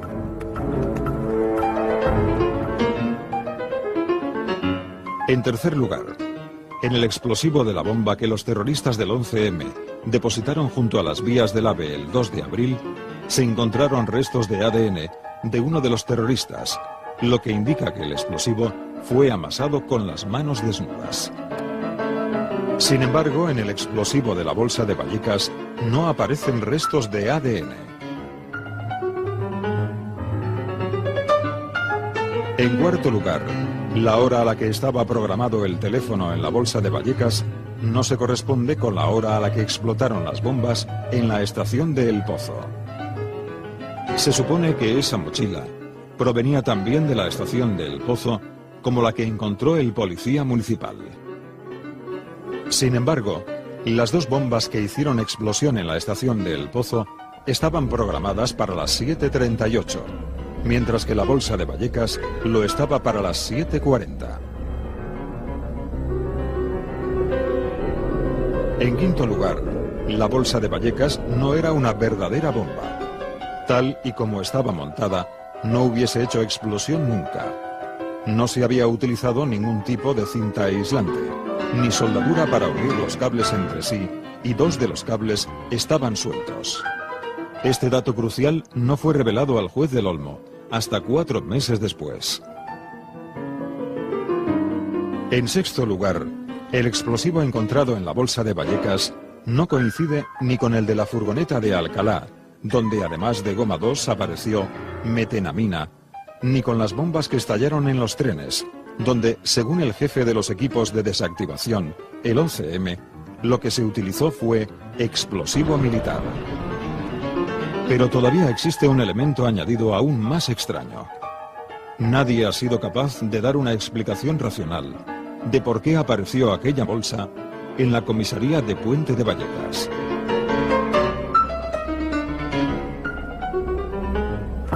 Examinemos el recorrido teórico de esa bomba.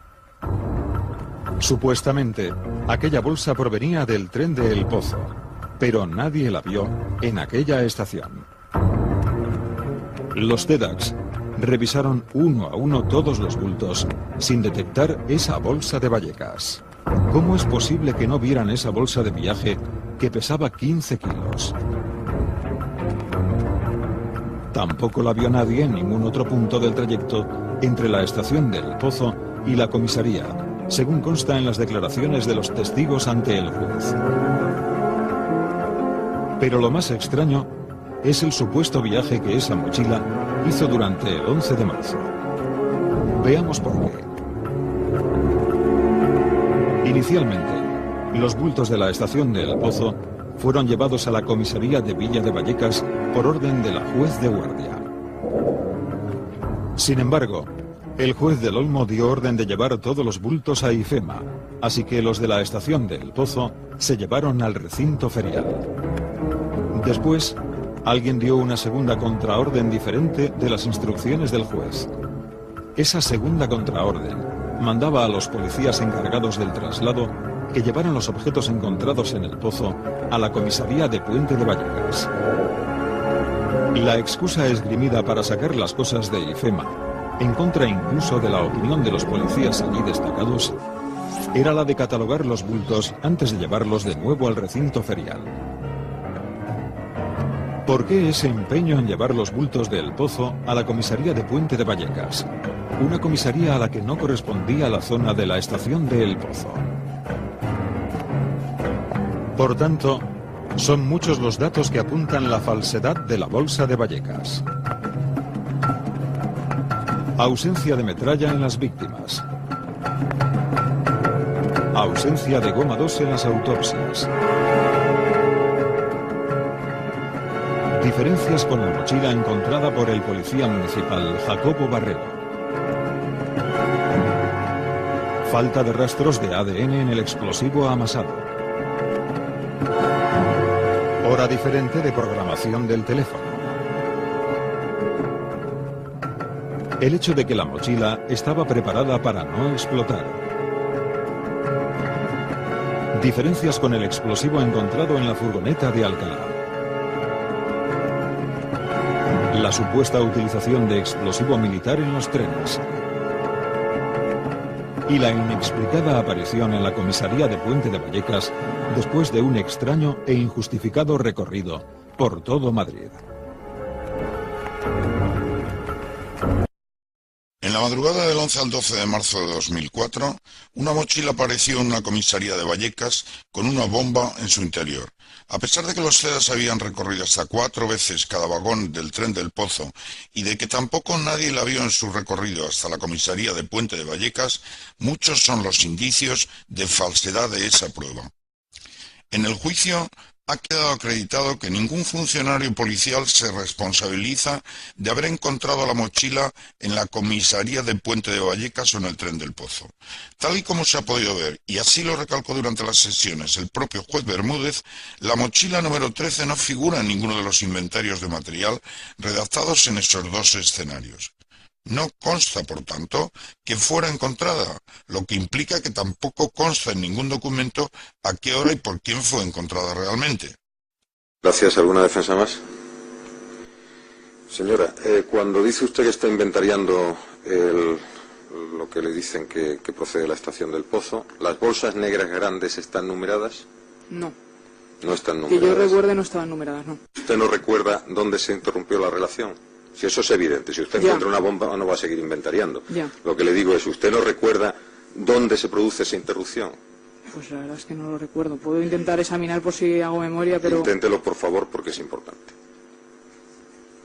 En el sentido de la pregunta, señor el letrado, no se le escapa a ninguno. Es que si en las bolsas aparecen nombres, se puede relacionar directamente o en parte con esa bolsa. Comprensible que obviamente se encuentra una bomba, no van a seguir inventariando, pero es importante. ¿Recuerda usted o no le es posible? La verdad es que no recuerdo. Bien. El jefe provincial de los TEDAS en Madrid aseguró en el juicio que el tren del Pozo había sido recorrido por los TEDAS no 2, sino 4 veces en busca de artefactos explosivos.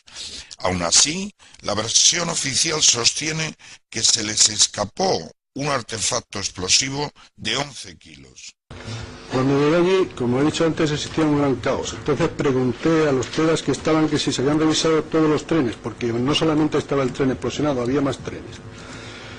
Me contestaron que no. Formé equipos de los TEDAS porque allí había mucha gente TEDAS, se desplazaron, pues aparte de los de mi grupo, había gente de la unidad central, se formaron equipos de 2 y mandé que se revisaran todos los trenes, de cabeza a cola y de cola a cabeza 2 veces. En el Pozo se revisaron todos los trenes. Si no aparecía ninguna mochila, sería porque se lo hubiesen, digo yo, es una teoría, se los podrían haber llevado antes. Lo que sí estoy totalmente convencido de que después de la revisión de los telas que trabajaron allí, no había ni una sola mochila que contuviese un artefacto explosivo, y eso se lo puedo asegurar, porque lo hicieron y me consta concienzudamente. Es más, lo dije 2 veces y cuando hablé con ellos me dijeron que no, que lo habían hecho 4. Sigue sin explicación el hecho de que en la mochila número 13 hubiera 650 gramos de tornillería destinada a ser empleada como metralla, ya que en los cuerpos de las 191 víctimas no había tales elementos. En los cuerpos de las víctimas del 11M había metralla terrorista, había clavos, había tornillos. Nada, nada en absoluto. De los 191 cuerpos, solamente creo que en uno se encontró un fragmento metálico que debía de ser lógicamente de los trenes, pero ni clavos, ni tuercas, ni tornillos. No había metralla entre nuestros 191 muertos. En el juicio se han confirmado todas las informaciones que se tenían sobre las diferencias entre la mochila número 13 y las que los TEDAS hicieron explotar tras ser encontradas intactas en los trenes. En el mismo juicio, Barrero se reafirmó en su declaración, mientras que los TEDAS que habían ido mutando las suyas durante la instrucción ratificaron la última de sus descripciones de la mochila obrante en el sumario, quedando constancia de claras contradicciones entre su versión definitiva y lo observado por el policía municipal. Saqué la mochila debajo del asiento, la abrí y bueno, la puse encima del asiento para revisarla. Y bueno, pues comprobé que había un teléfono móvil, unos cables, una maraña de cables, yo creo que eran 2, no, tampoco lo puedo decir con exactitud porque estaban enmarallados, rojo y negro, eran los colores de los cables. Declaró que lo que encontró dentro de la mochila donde se metían los cables, que le pareció que era una tartera. ¿Por qué le pareció eso? Bien, dije tartera, como podía haber dicho recipiente de plástico. A mí me pareció algún recipiente de plástico plastificado. Me pareció que tenía una tapa anaranjada. Entonces yo lo califiqué como tartera. El miembro de la policía científica responsable de fotografiar la mochila número 13 durante su desactivación en el Parque Azorín ratificó en el juicio su declaración. No le permitieron realizar las fotografías una vez desactivada la mochila, como indica el protocolo de actuación de la policía científica, y le quitaron el carrete. Esas fotografías no han sido adjuntadas al sumario y el episodio no está recogido en ningún documento oficial más allá de la declaración de este agente. Oficialmente no existen, no hay constancia de que se hicieran fotografías. Vemos cómo hay destellos de flash, vemos cómo se producen esas fotografías y entonces nos acercamos al artefacto.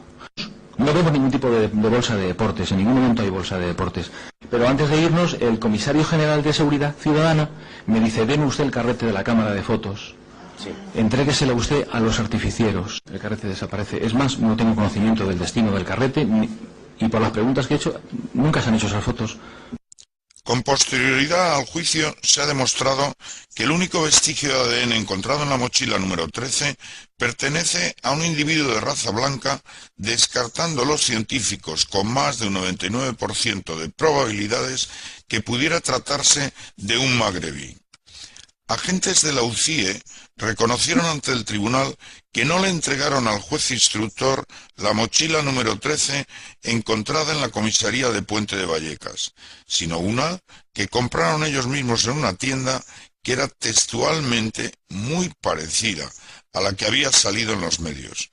Hasta pasados más de 2 años, el juez instructor Juan del Olmo no fue consciente de que la mochila que constaba en el juzgado no era sino una réplica aportada por la policía. Y al folio 92.592 procede usted a remitir una bolsa azul de nylon al juzgado. Sí. ¿Qué bolsa azul es esta? Esa es la bolsa azul que se compró en el número 14 de la calle Caravaca. Enfrente de esa bolsa se compró simplemente porque nos parecía calcada a las que habíamos visto en los medios que habían estallado en los trenes. Ha hablado de lo que remitieron al juzgado. Bien, La mochila o bolsa que ustedes compran, ¿que es una bolsa de deporte o una mochila? Era una bolsa de asas. Aclarado, es una bolsa de asas. Nos parecía calcada a las que habíamos visto en los medios que habían estallado en los trenes. Hablando de la bolsa de Vallecas, pues nos confirmaba uno de los funcionarios policiales que hemos visto declarar que la famosa bolsa que se le envía a Del Olmo pues no era la bolsa de Vallecas, sino una que habían comprado en una tienda cercana a ese locutorio de Lavapiés donde se detuvo a 3 personas en plena jornada de reflexión, el 13M. Y bueno, uno podría preguntarse para qué compraron esa bolsa. ¿Cómo sabían que en ese establecimiento se vendía una bolsa similar a la que apareció en la bolsa de Vallecas? Porque anda que no hay establecimientos comerciales en Madrid. ¿Por qué le envían a Del Olmo la bolsa que no era, es decir, la comprada en lugar de la de Vallecas? Y sobre todo, ¿por qué dice este funcionario policial que compró esa bolsa duplicada después de ver en los medios la bolsa de Vallecas?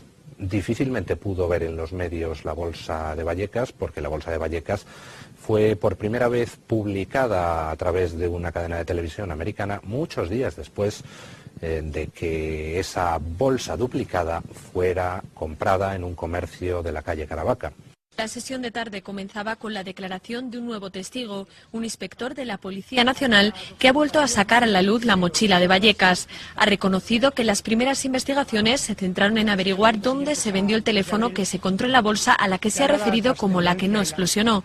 Curiosa la reacción del inspector cuando Gómez Bermúdez le pregunta si se está refiriendo a la mochila de Vallecas. Por mochila o bolsa sin explosionar entendemos la localizada en el pozo, ¿no? Sí. Y que luego se lleva a la comisaría de Vallecas. No intervengo en la cadena de custodia. No, le estoy preguntando eso. Pero en cuanto a la cadena de custodia de la famosa mochila, nada se ha podido demostrar por el momento, ni tan siquiera de dónde procedía.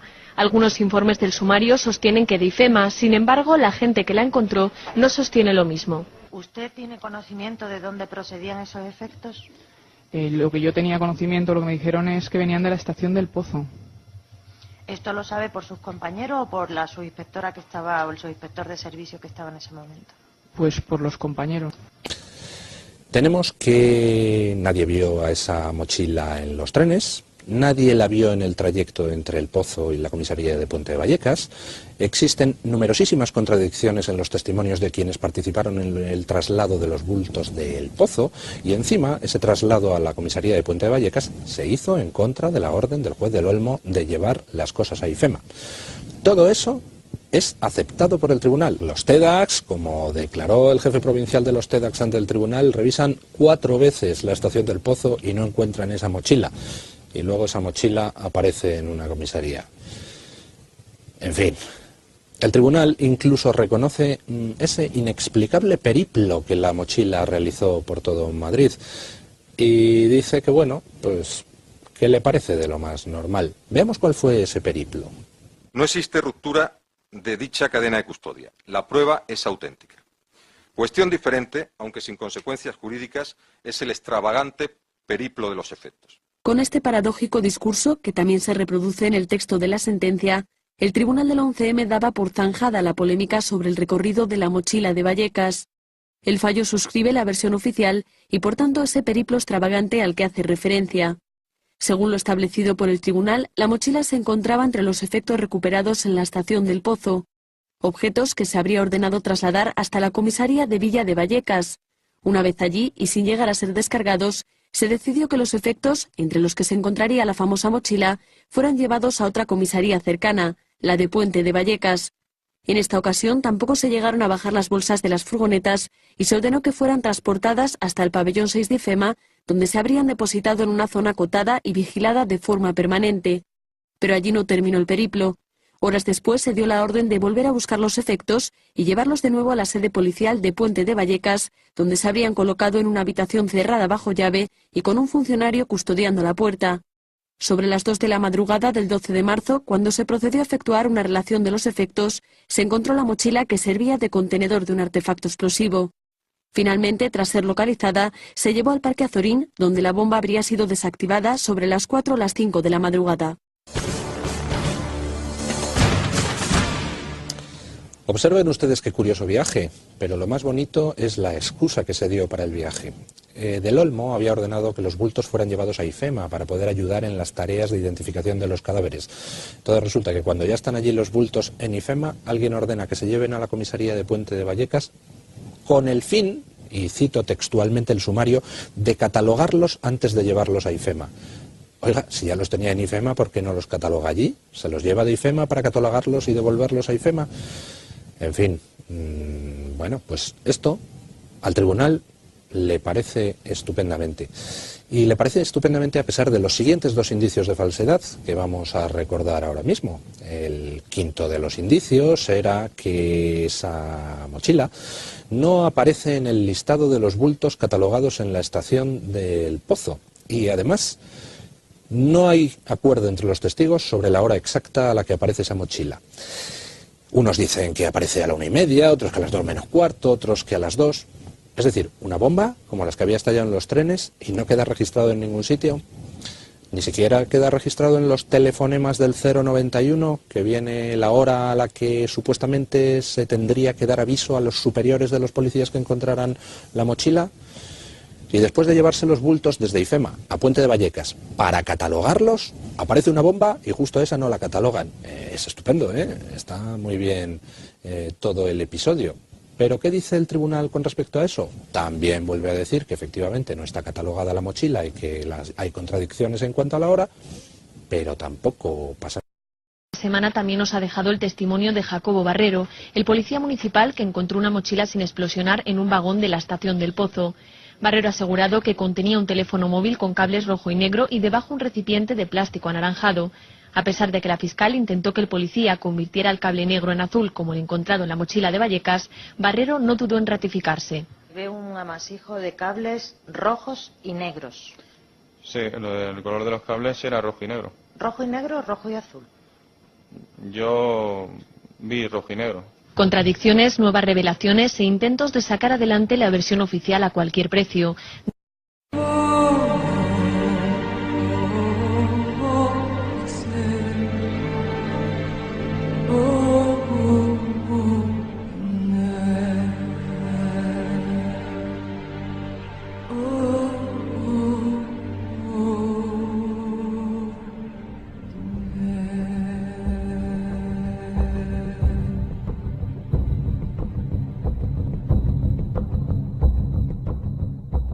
En los cuerpos de las víctimas del 11M había metralla terrorista, había clavos, había tornillos. Nada, nada en absoluto. De los 191 cuerpos, solamente creo que en uno se encontró un fragmento metálico que debía de ser lógicamente de los trenes. Pero ni clavos, ni tuercas, ni tornillos. No había metralla entre nuestros 191 muertos. Uno de los primeros testigos en declarar era el TEDx que desactivó la ya conocida como bolchila. Este subinspector aseguraba que la supuesta mochila bomba era una chapuza y un error incomprensible. Desde mi punto de vista, no cuadra la concesión del teléfono móvil, porque aunque es sencilla, es muy ingeniosa, y no cuadra con el empalmado de los cables. Es decir, da la sensación de que alguien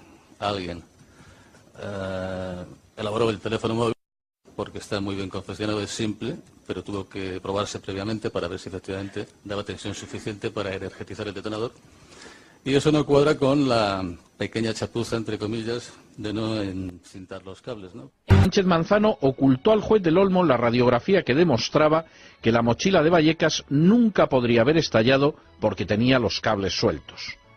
Igualmente, el sumario del 11M pone de manifiesto que Sánchez Manzano ocultó que el explosivo hallado en la furgoneta de Alcalá y el encontrado en la mochila de Vallecas no coincidían. A todo ello se incorpora un dictamen pericial que demuestra técnicamente que el comisario tampoco dijo la verdad sobre el teléfono de la mochila de Vallecas. Sánchez Manzano aseguró que el famoso Triumph 110 guardaba en su memoria la fecha y la hora para la que estaba programado, algo totalmente imposible, ya que este modelo borra los datos almacenados al ser retirada la batería, como así sucedió. Una vez que queda científicamente, pericialmente demostrado que lo que nos han dicho sobre el teléfono es mentira, pues las dudas sobre una mochila que nadie vio en los trenes, que pues, ya eran enormes, que sí. resulta que los cables estaban desconectados.